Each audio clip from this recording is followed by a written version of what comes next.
Tussen bosse en bome, tussen grense wag ons almal vermore. Maar op 18 was ons almal verlore. Hoe kan ons verstaan? Goeienaand luisteraars, u is ingeskakel op Koepel Stereo 94.9 en ons is weer om die kampvuur by mekaar. Kommandant Ratte het opdragte gegee vanaand en ja, inderdaad, ek voer dit uit. Ons gaan vanaand luister na Dave Mannell se toespraak tydens die formele ete van Savate dag.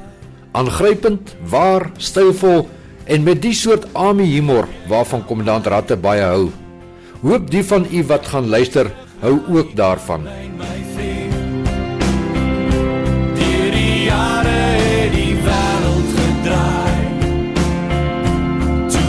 Jong was so ons dit kon raai. Soek jy na my, soek jy my nou in die stof en jou bloed. Jy het gesê jy hoor hoe God na jou roep. Toes dit als verby.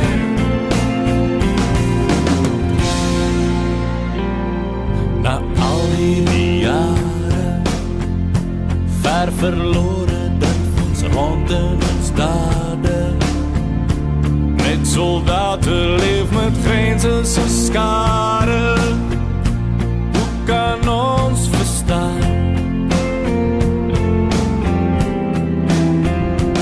Van die bos vreet ons spore. In die donker bos was broeders gebore.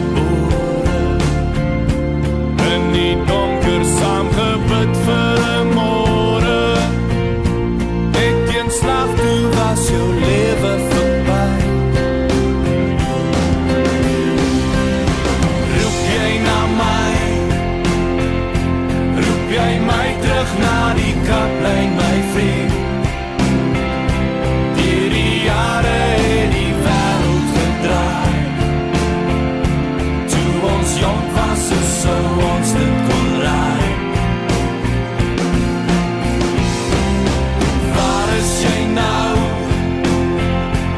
Is jou naam dan op ons mure behou? Jy was nooit vereer en niemand gaan nou oor jou lewe skryf en wat jy wil wou. En by daai mure staan ek vir ure. Maar waar's jou naam nou, my vriend? Kan hul nie verstaan. Jong soldate vergaan sonder rede, dra hulle die blaar. Roep jy na my, roep jy my terug na die kaplyn, my vriend. Die jare het die wêreld gedraai. Toe ons jong was so ons dit kon raai. Waar is jy nou? Is jou naam dan op ons mure behou? Jy was nooit vereer en niemand gaan nou oor jou lewe skryf en wat jy nog wou. En by daai mure staan ek vir ure. En by daai mure staan ek vir ure.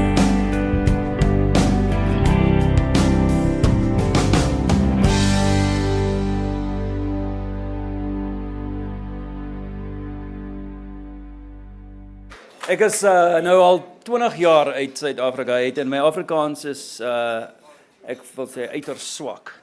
So I'm going to go for English tonight. I hope you don't mind. Thank you. Cheers. Just bring my watch out. I don't want to run over time here and have you guys go to sleep on me. It is a huge honor to be here. I'm amongst distinguished military men, people from this SADF. It's a real honor to be with 3-2 Battalion. I served with 6-1 Mech, but 3-2 Battalion was always the one at the top of the pile. You guys have a great history, and it's a real honor to be here with your Veterans Association. So thank you very much for inviting me down here.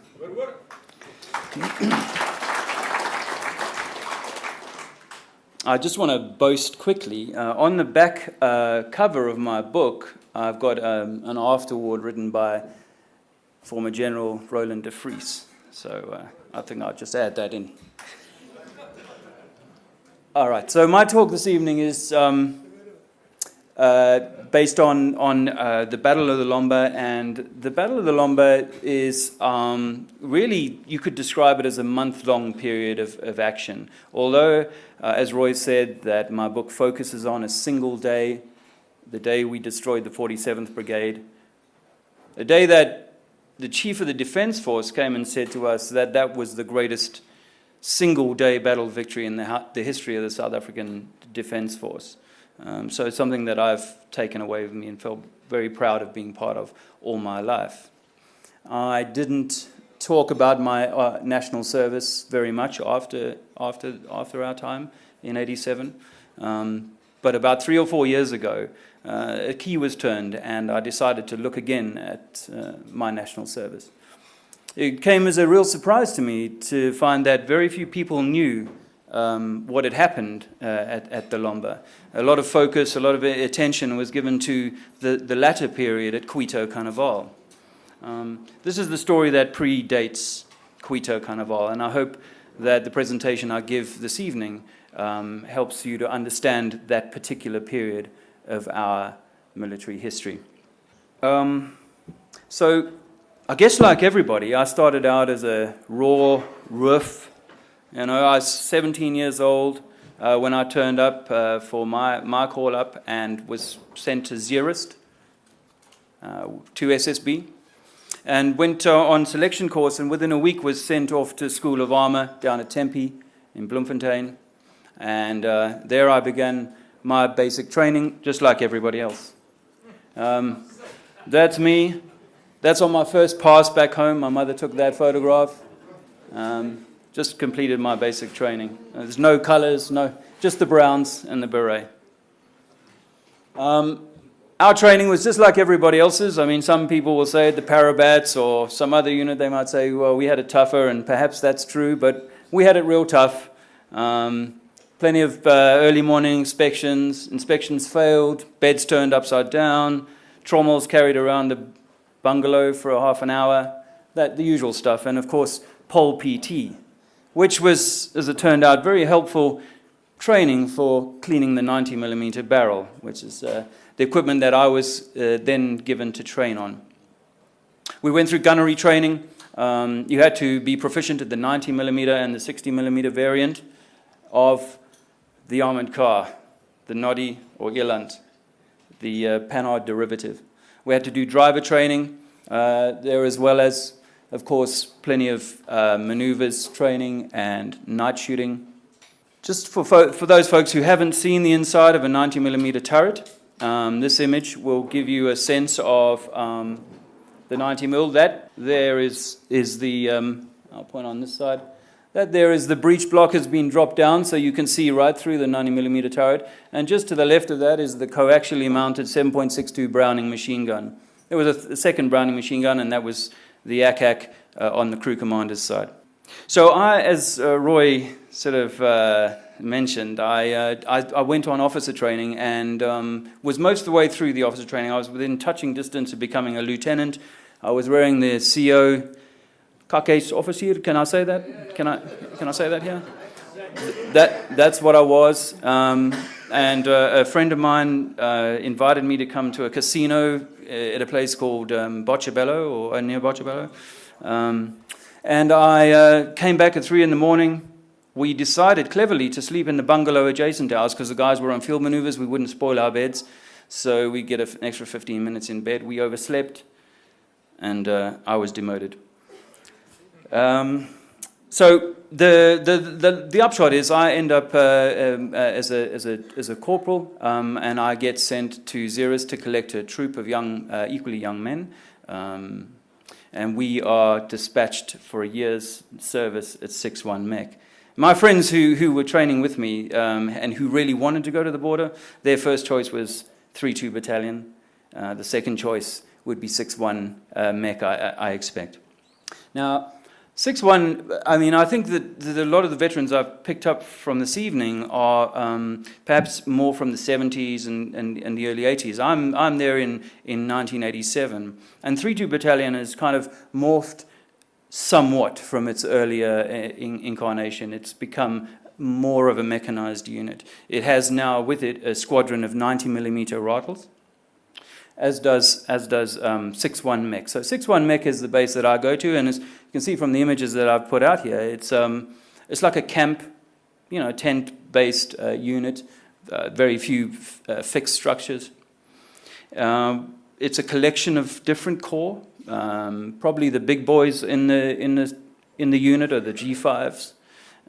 There was with 6-1 Mech a squadron of tanks, but they'd been mothballed in the year preceding, in 1986. They'd been mothballed, and I can only assume from that military planners felt that there wasn't any particular need for them. There hadn't been any major attack, any significant attack in 86. There had been a fairly significant attack in 85, but nothing really significant, mechanized, significant in 86.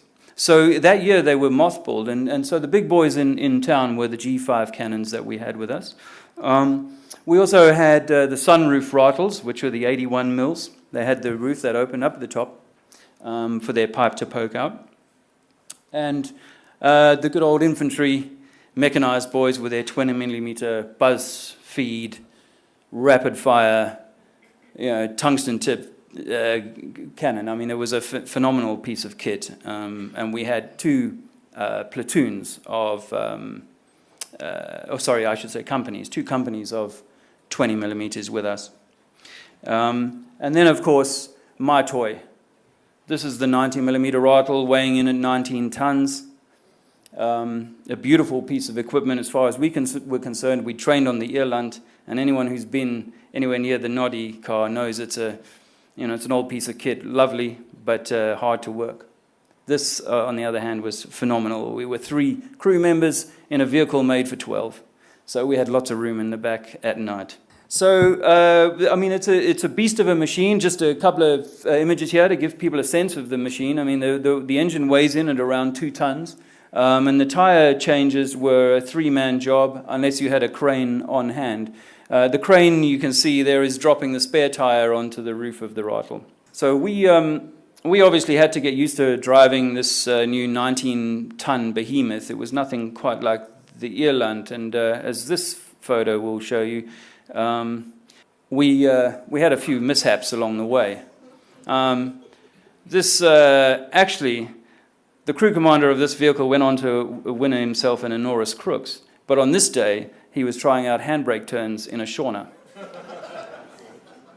Now, one of the major changes that had happened through the mechanization of these border strike units like 3-2 and 6-1 was the need to learn to move and work in combined forces alongside of the infantry guys.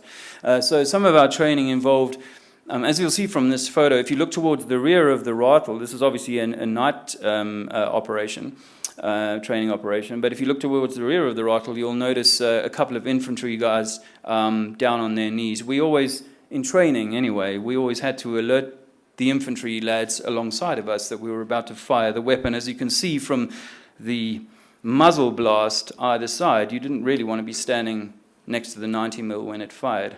Infantry guys still talk about us getting that wrong sometimes. So that was something that we spent a lot of our time doing, was an awful lot of training, and if I'm honest with you guys, and I know I'm here amongst some very respected military folk, but I never really thought that we would have proper warfare to contend with, For me, national service was something I had to do. And I didn't choose 6-1 Mech. It chose me, perhaps because I was naughty, I'm not sure. So, the training was kind of fun. It wasn't really, we're doing this because something bad's about to happen. We spent a lot of our time doing communication operations up in northern Southwest Africa. That was very interesting, and I write some pretty interesting stories about that in here. I won't go into the detail on that now, but there's some pretty interesting stuff on that. But we still had time for the usual business of being in the army, which was, a little bit of punishment, PT. So it wasn't as bad as the training year, but we still got involved in that. In fact, that's me on the left, fortunately, not the one on the right of this photograph. But about the same time as I was kind of having fun in northern Southwest Africa, what I thought was fun, FAPLA was about launching its largest mechanized assault in all the years of the Angola War. In the late 70s, early 80s, the Russians really started upping the ante. They really started throwing in their lot behind the Angolan issue, and I read reports that in the billions or $1 billion and more per year of hardware was being transferred via Cuba to Angola, and this. There's different reports I read, but some people talk about 500, 600, 1,000 Russian tanks were shipped into Angola during that period of time. We only had to deal with a fraction of that, but it reflects the type of investment that Russia was making in its program in Angola. So it launches this massive offensive, and it calls it Operation Seeking October. So there's something in the name of that operation that makes you think they had an objective. And the objective was to defeat UNITA at Mavinga and then move on and unseat the rebels entirely at their base in Jamba. The reason why I think that they called it Seeking October was because everyone who operated in that theater knew that the rains got in the way of any mechanized action towards November and December. So they launched this phenomenally large operation. And for those who aren't necessarily au fait with some of the terminology, we used to reflect on a brigade as 2,000 men, soldiers. And a lot of these brigades that I've listed here, the 8th, 13th, 16th, 21st, 25th, 47th, 59th, and 66th, of them, some of them are incredibly heavily armored. And I'm talking about a battalion strength of tanks. Both Tactical Group 1 and 2 are, bigger than 3-2 Battalion and 6-1 Battalion put together. This is Operation Seeking October. So, as it is in the Army, you only get told what you need to know. We didn't need to know that, but people knew that. So we would just carry on with our usual business, training and what have you, preparing for our second annual pass. We were given 2 passes during that year, 3 weeks at a time. And about a month before that pass, the second pass, was due to happen, they called us to the parade ground and said, I'm afraid your passes are cancelled. There is a very significant operation, and we're going to be joining in. So I'm talking about early August of 87. So we are mobilized along with 3-2 Battalion, and we muster at Rundu, awaiting further orders. About a week passes, we're just, can I say hung bol? Is that appropriate amongst ladies? I don't know. We're just bucking bol or something. We used to say that. But so we just hang out for a week, and in that time, again, we don't know what's going on, but the 3-2 Battalion lads are corralled to one side, and they are sent in. I didn't know this then, but I know this now. They are sent in along with our artillery chaps, but they don't send in those big G5 cannons because there's far too large a profile. Therefore, they only send them in with 122mm pipes and 3-2 Battalion and all of the artillery that we have at our disposal head off into Angola. For my lot, my 6-1 mech, we get sent back to our base at Omatia, about 350 kilometers east of our position at Rundu. And we engage in what I can only describe as the most significant. I mean, it told us that something big was happening because there was no limits on weapons. There was no limits on what we would do. And the scale of the training operation that we went through was unbelievable. We came into contact for the first time during that with this beast, the G6. They joined us for that training operation. And about a week later, we were then sent to join 3-2 Battalion. Now, let me quickly just describe our Operation Modular. Now, I've used the English word for modular. The Afrikaans is modulair, but the word modular means that we were going to be, the intention was for the planners was that we would be in a sort of modular fashion. Our unit would be split up into a modular fashion, and we would be attacking the enemy from different positions. And I think that's where the name derives from. Our objective was clear right from the start. This huge enemy force is making progress down to this river called Lomba. Our objective is to stop them there, prevent them making progress over this natural feature, and halt them from getting on towards Mavinga. So we mobilized. But before we cross the border ourselves, let me just quickly refer people to a map here, just to give people a sense of where things are. This is a very hard map to read, and I do apologize for that. But basically what we're talking about here is there's the Angola, Southwest Africa border. Let me just zoom in a little bit. I'm focusing in today on this province, Cuando-Cabango, which is this area here.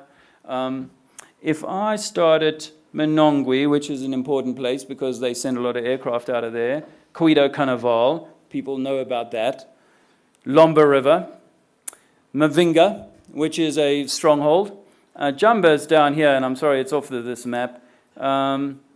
And there's Rundu, Chumeb, the town, Omatia, which is the base of 6-1 Mech, and last but very not least, I'm happy to say that Savate is reflected on this map today.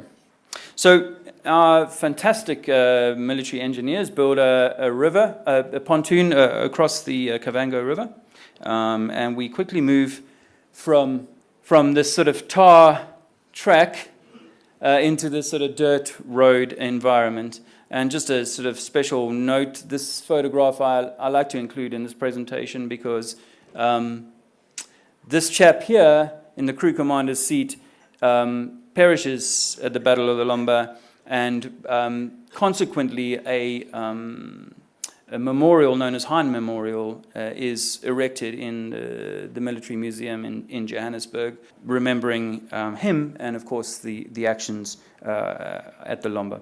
So we find ourselves getting into more and more rugged territory, and I'll just add, just for those that are interested in this kind of thing, that the terrain gets far worse than anything we'd ever encountered in training in northern Southwest Africa. I have to say, it was like, I describe Angola as like a Saudi oil sheikh's wet dream, because there's beaches and beaches of sand, but there's also phenomenal foliage and greenery, and this is what we encounter.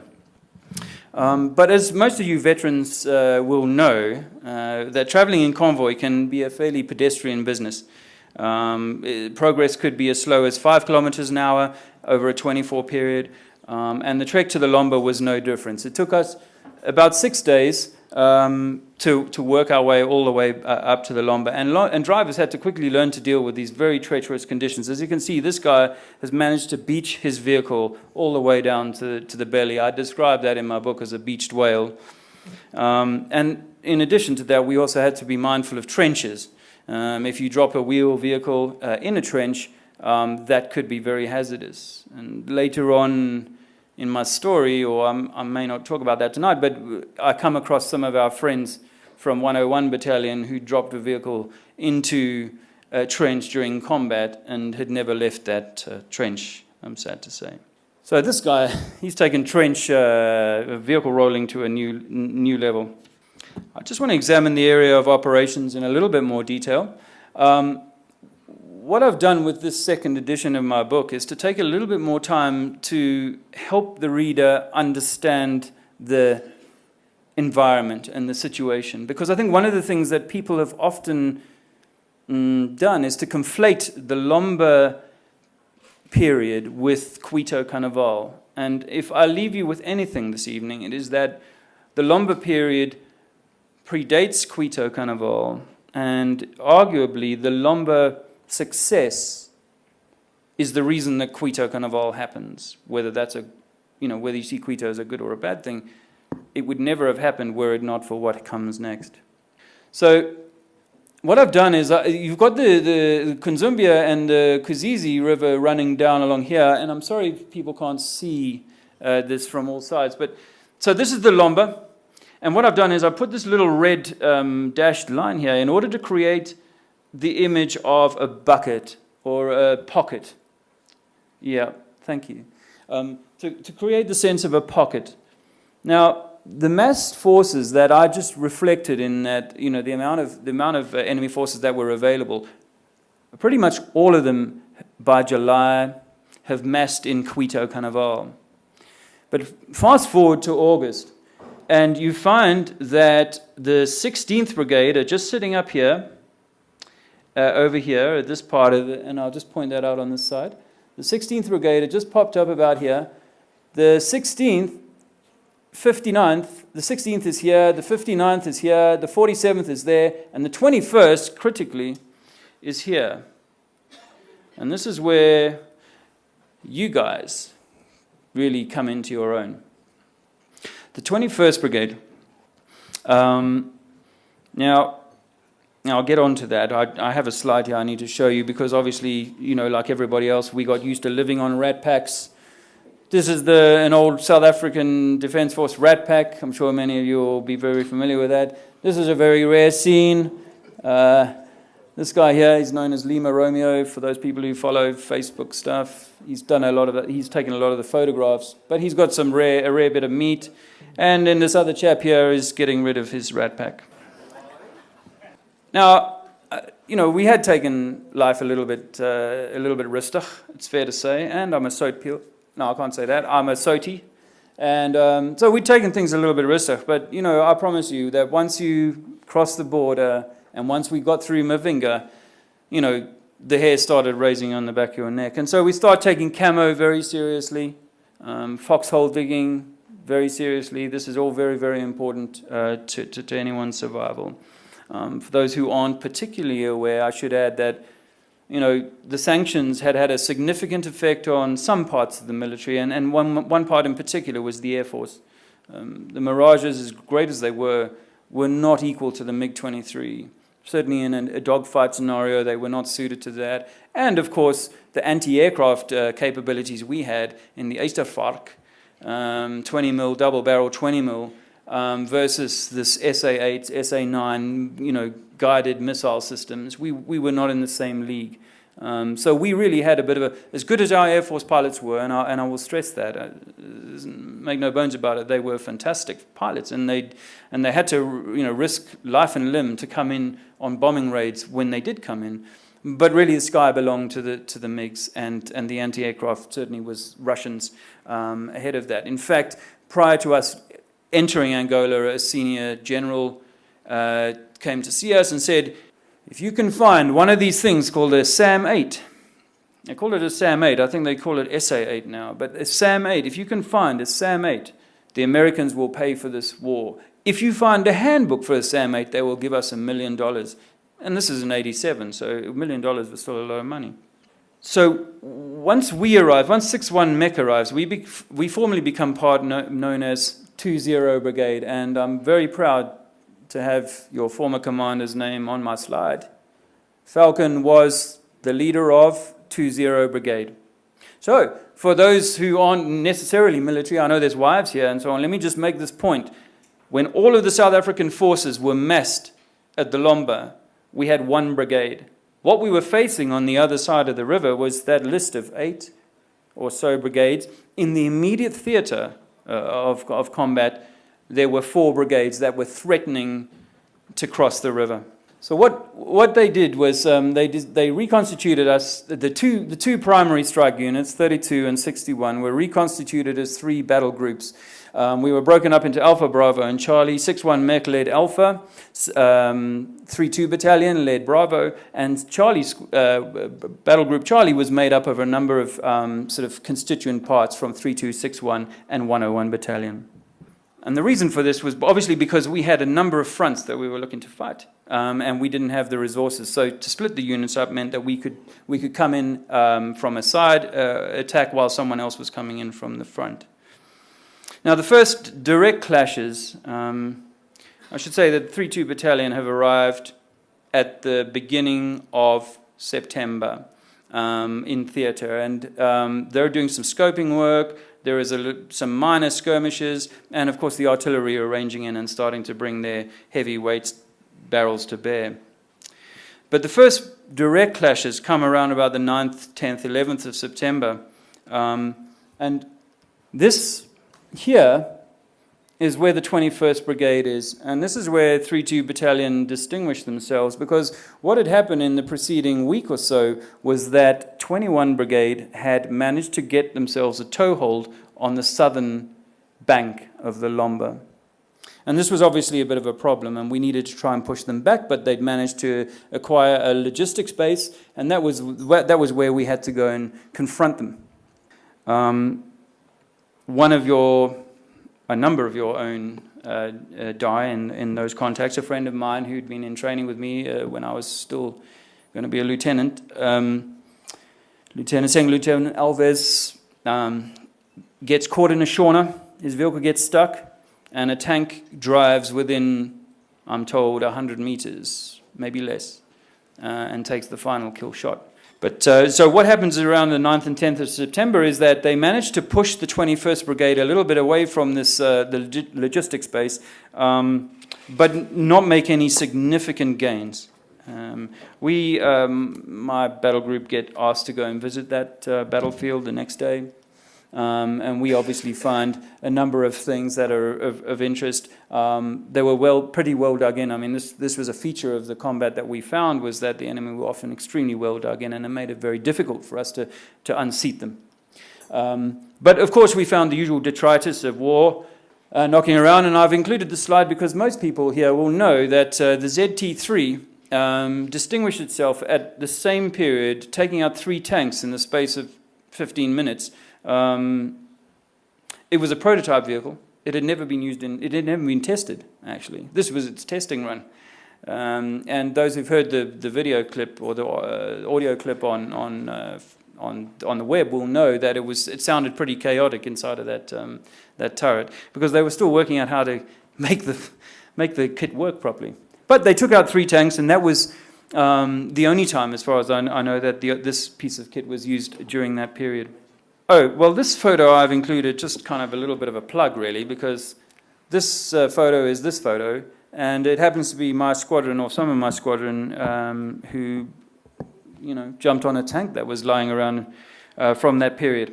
Something I should share quickly with you folk is that, the sanctions we'd done incredibly well with developing our own equipment, but something really struck me when I think it was this tank or perhaps a different one that I climbed on that day, and I came across the tank helmets that were futuristic. They seemed futuristic to me. The Browning machine gun equivalent that they manufactured had 1985 stamped on the guns, and this is 2 years later. The brace of Brownings on my Rifle 90 were stamped 1947 and 1948 respectively. Great piece of kit, don't get me wrong, but it just gives you a sense of, we're on the same kind of playing field with all that sort of thing. And I think this might have been the first time we came across this very poorly worded propaganda that was meant to scare us away. Have you thought on what you are doing too far from home and your family, risking your life? In this war, you have only 2 alternatives: to remain mutilated or to perish. They didn't know what was coming. So this was the sort of propaganda that they were peddling on that side. South Africans were confetti bombing through the G5s. They were confetti bombing their own messages of a similar tone, hopefully using better grammar than these guys.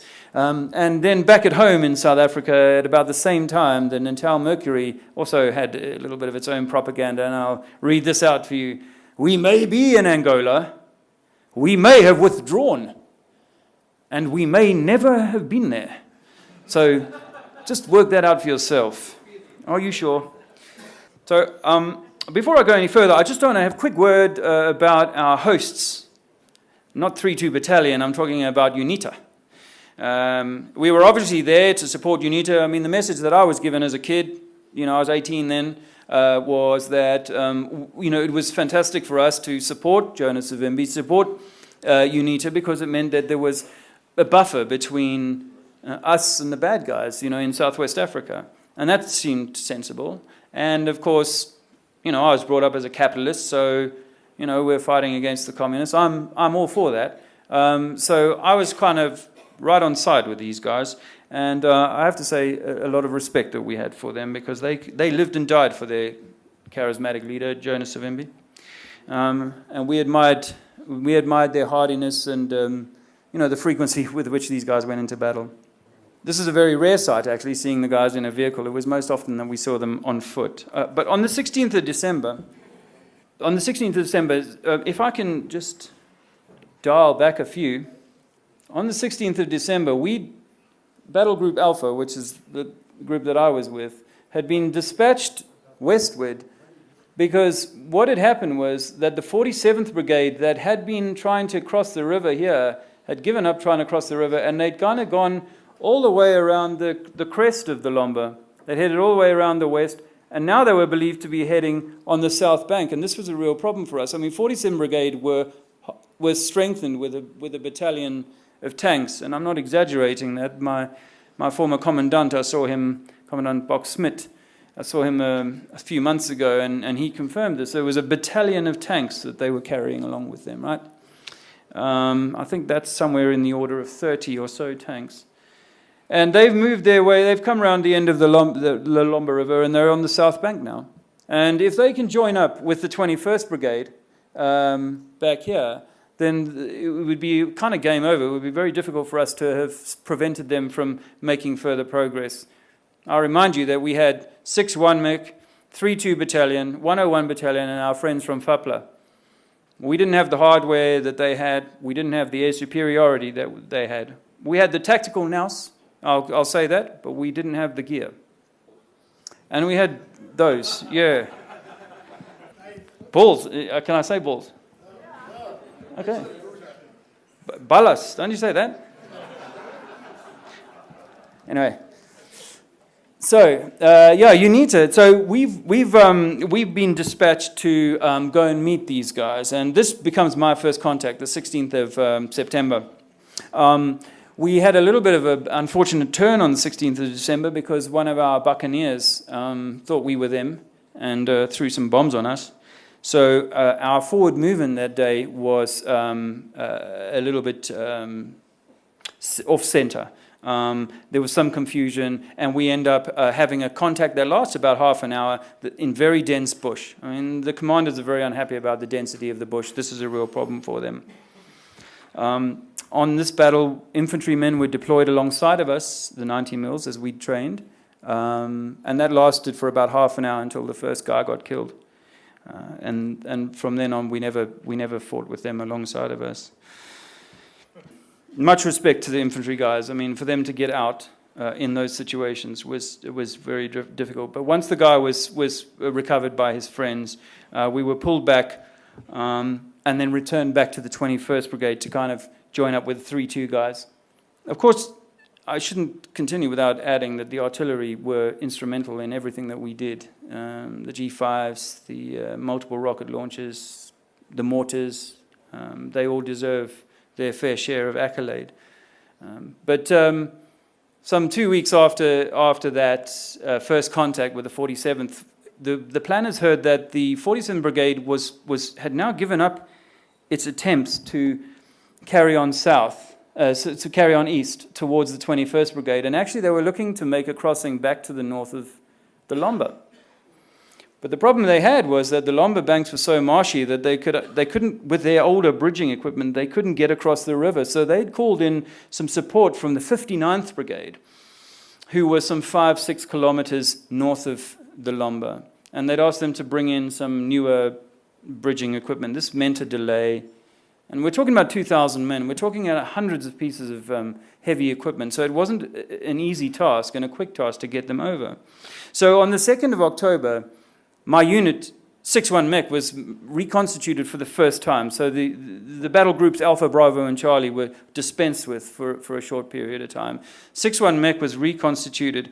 3-2 Battalion was asked to stand in the event that we needed somebody to come in from the side and do a side attack during the course of the day, or some other sort of support. We went off to battle on the 2nd of October, and something was wrong. We went to the wrong place, or maybe they weren't at the right place, I'm not quite sure. But we were stood down and nothing further went on. We went back to our little temporary base and had another quiet night before we got up again at 3 in the morning on the 3rd of October.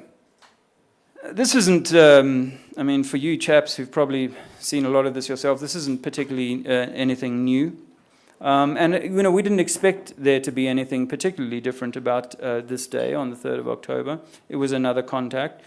It felt a little different in that we were a fully reconstituted unit, and I'll tease out the way that we set ourselves up for that battle, because I think it's how mechanized combat was carried out. And in fact, I went to the Bewley Tank Museum in the UK last year, and the curator at the museum said that we were studying you guys back in 87. We were very interested in how you were carrying out mechanized warfare, because there wasn't that conventional warfare happening really anywhere else in the world. So the battle, let me just quickly give you guys a... as you can see, I am a little bit further away from, we're about 30 kilometers, this distance here from the bridgehead for the 21st, and the contact area for the 47th is about 30 kilometers away. And as usual, when we arrived near the contact area, the brave lads from UNITA would step out. They'd often be riding on the back of our vehicles. They'd jump down and they'd move forward in order to make contact with the enemy forces. And this morning was no different from any other. They walk past us, amble past us, and maybe 10 minutes later, you start hearing the staccato bursts of automatic fire. And so the adrenaline shoots up. They've made contact. The enemy is here. There's nothing I can do but go forward. So we've established where the enemy's positions are. These chaps pull back. We get the order to close our hatches. And they bring in, I'll just show you this photo because this is what it looks like when your hatch is closed and you're the crew commander. That's a view through a very thick, narrow pane of glass in the top of the cupola that circles the cupola. And in a forest of green, having green glass makes it a little difficult to find fairly green targets. The enemy targets were normally dark green. So they bring in, and I always remember this number, we're bringing in 9 ripples of artillery bombardment. And these ripples were R1 million each at the time. I remember this kind of stuff because it mattered to me then. But it was a very expensive little foray. And just in front of us, I'm talking 200 meters in front of us, all hell breaks loose as our artillery boys bring in this phenomenal softener for the enemy's positions. And then the order comes to move forward. This is a 2 or 3 minute bombardment, and then the order moves to come forward. We move forward some 150 meters, and I can see like a tree line ending, and then what seems to be like a Tunguska, like it's like the land has been flattened. Every bit of foliage has been stripped from the trees ahead of us. And this is the effect of the artillery ripple. And as we break through that tree line, the disadvantage became apparent because they could see us as we came through that tree line, and all hell broke loose. This was, without doubt, the most intense period that I'd been involved in. I guess, I'm talking to a lot of seasoned and experienced veterans of combat, but I guess, so I'm speaking to people who know what I'm talking about here. But you go into combat and you immediately, the drills, and this is where we were so good in the SADF, was the drills were drilled, hammered into us. And so immediately the drills kick in, and you're immediately starting to seek out targets. At this point in time, it's mainly muzzle flashes. You can see muzzle flashes from the forest ahead, and that's where you start. Aiming. About a half an hour into the contact, one of the crews to my right calls in a tank. Let me just quickly set out the scene for folks here. This is the Lomba River, obviously in the blue. This is the 47th Brigade, and I have marked them as a very large entity because they are, and they're sort of concentrated in this one area because they'd been trying to get across the river, and obviously there's the 59th up the top, about 5 kilometers out. I will add, this isn't to scale. And I've denoted the 12 90mm rifles of Charlie Squadron, which is my squadron, up front here. My PowerPoint presentation skills aren't so great, so there's no trees or anything like that, but please believe me, there is a lot of tree up there. Behind us is sitting the 20mm rifles, and down on our flank, we've got 8 90mm rifles known as anti-tank. They're an infantry invention. They're infantry lads, and they were known as anti-tank. But it's a 90mm derivative, and those boys had come to train with us at School of Armour. And then behind us, we've got the 81 mils, the 155 mil pipes in the distance, and 3-2 battalions sitting off in the wings waiting for the call. It was a typical feature of the way that we endured combat then, was that there'd be maybe a frontal attack and then maybe something coming in from the side, or a side distraction attack and then the main force coming in from the front. Yeah, so very quickly, about half an hour into the battle, the first tank gets called up. And I should add at this point that right throughout our training, and you can really trust your training officers, right throughout our training they said, you 90mm guys, you'll never have to fight against tanks. Because the 90mm doesn't have the punch to knock out a tank, and a tank has got a very thick armor plate. So we won't have to fight against tanks. And of course, some of the 3-2 lads discovered on the 10th of September that we did have to fight against tanks. And here we discovered that we had a whole battalion of tanks in front of us. So later on in the battle, the intensity of the battle increases as the morning goes on. There's no let up in the combat. We aren't making much progress. We're jogging. The 90mm are jogging between each other, moving forwards, backwards, trying to find cover, but there isn't a lot of cover in that Tunguska environment. But we continue to make good progress, and here about 10:30, we are in pretty good shape. Everybody's still operating fine. The guns are working fine. We've had no serious injuries, and the commandant calls a tea break. I think it was fortuitous because most of us were running out of ammo at that point. From the photo I showed you earlier on of the turret, you may have noticed there's only a limited number of bombs in the turret. It carries 29 in the turret. The Rottle had been retrofitted with an extra bay of 42 bombs, but that wasn't accessible from within the turret. Now, the timing of that break was kind of fortuitous because in the story, that was the same time as the halftime break that we were offered by our command on the 3rd of October. Here, about 11 o'clock, we got pulled back from the front line. It was an opportunity for us to rebomb our vehicles. And about half an hour after being pulled back, we were sent back in. Now, my squadron was still fully intact. We were 12 vehicles. Our formation was identical in the later morning session as it was in the early morning session. But when we went back after our tea break, the enemy, the Fapler forces, 47 Brigade, hadn't been eating cucumber sandwiches as we had. They'd been reinforcing their lines. They'd been strengthening their lines, and primarily now with tanks and heavier vehicles. I won't go into the detail. I really don't want to belabor my time up on the stage this evening, and I'm grateful for your attention. But I talk about in the book in detail about some of the contacts that occur during the course of the day. Some very interesting contacts, some very incredible moments during battle. And those of you gentlemen who have been in contact yourself will know what I'm about to describe. But things happen oftentimes in slow motion. It's like time has slowed right down. An enemy fighter fires an RPG at my vehicle, and I don't know it's an RPG immediately. I'm about this far out of my turret. I'm watching this black dot traveling towards me, and it seems like in slow motion, and my legs just crumble into the turret, and I watch as this RPG twizzles over my head and just misses the hatch above me. I immediately gave my gunner a new target, HE bomb loaded, and we eliminated that particular threat. But that's the nature of the battle, and that was how it went on all day. I'm not exaggerating. I'm honestly not exaggerating when I say that the intensity never let up. It only increased as the day went on. There was never a time when we weren't finding targets.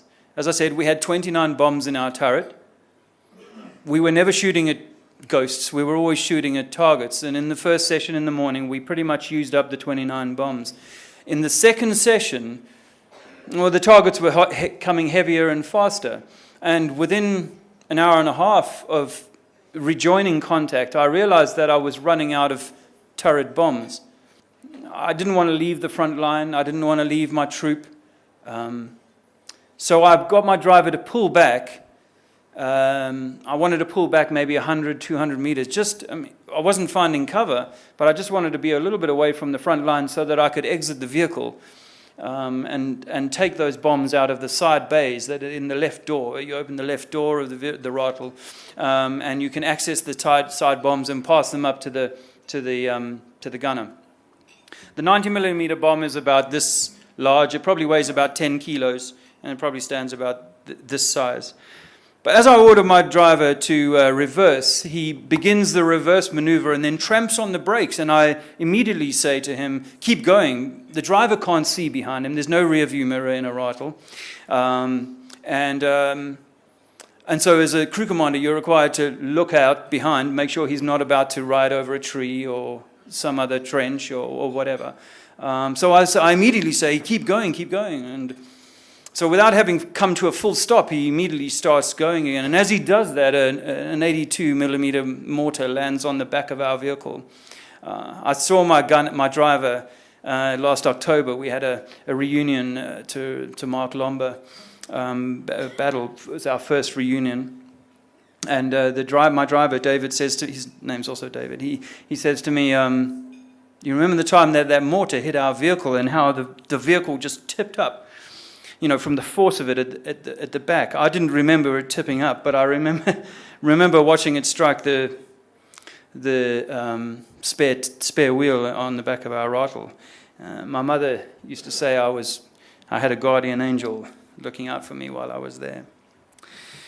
So the battle continues, and what I'm indicating here with this graphic is that what they start doing at this stage of the day is they start try and send troops around here, and they meet our Bravo company boys, the 90 millimeter boys here, who start protecting our flank. But the battle continues unabated, and the calls are coming in. Tanks are being seen, tanks are being spotted. A crew to my left, one of my troop, they have some sort of problem with their gun. They're being fired on by a tank. They call in some support, and my crew immediately and I quickly go in and find the tank, which was coming onto them. There's a couple more stories tank related, and I won't go into all of them today. But I will. I'm amongst very distinguished people here, but that was the moment of the battle that I was nominated for the MMM, the Meritorious Military Medal. And I'll just as an aside mentioned that because I'd never really paid much attention to my army service in the years immediately afterwards, I never knew I'd been awarded the MMM. I found out about my award about a year ago, just before I went to print, so I was able to add the 3 letters at the end of my name. I'm very proud of that.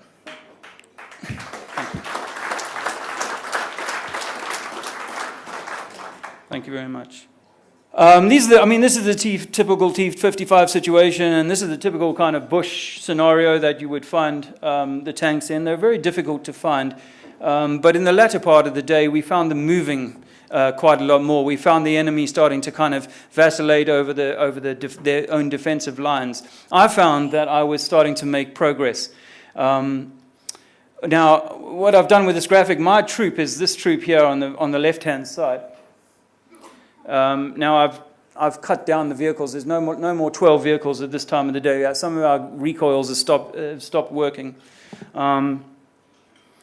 But significantly, this is the moment at about 3 o'clock in the afternoon that one of our vehicles takes a direct hit from a T-55. I described the story in the book exactly as I knew it from the day. There are some slightly different versions of the story. But unfortunately, Adrian Hind loses his life. The driver loses some of his face and some of his fingers, and the gunner he loses a finger.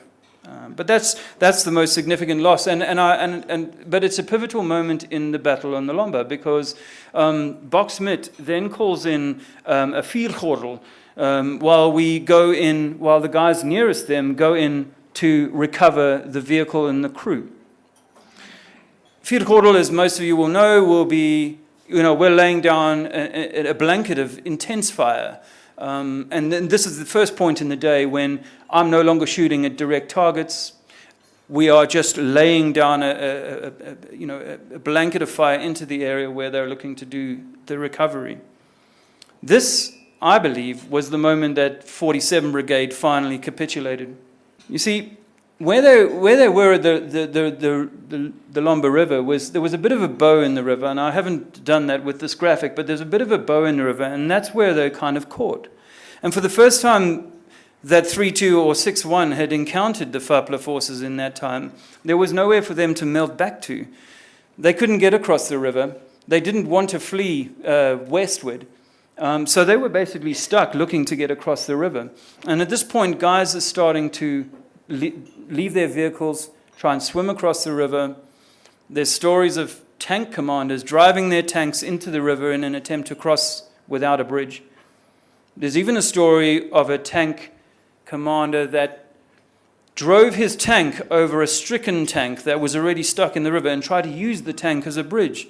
Such was their haste to get away. During that period, because I haven't explained this very well, but in the course of the late afternoon, a tank had been shooting at my lieutenant. My lieutenant couldn't find the tank, and he calls in that he's under fire and he can't see the tank. So from this position here, because I'm here, this is my vehicle here, and I move forward some 80 meters, which is a significant leap in those conditions. And I find this tank behind a bush, and my gunner takes it up. But I realize that I'm not receiving a lot of attention from the enemy fighters at that point, and I feel like I can hold this line. I feel like this forward position, we've only made about 400 or 500 meters through the course of the entire day's conflict. But I feel like I can hold this line, so I'm going to stay up front. But this is just as the vuurgordel is about to be called. Now, that is my vehicle, 32 Alpha. And as you can see, it's got big 3 and 2 and A written on the back in white letters, but an infantry 20mm gunner obviously didn't recognize that as a friend. So we got shot up the back side. I took some shrapnel. In that moment of getting hit by the shrapnel in my back, I thought that I was quite seriously wounded. And so for about 30 seconds, there was a little panic in my turret. My gunner wasn't sure what to do next.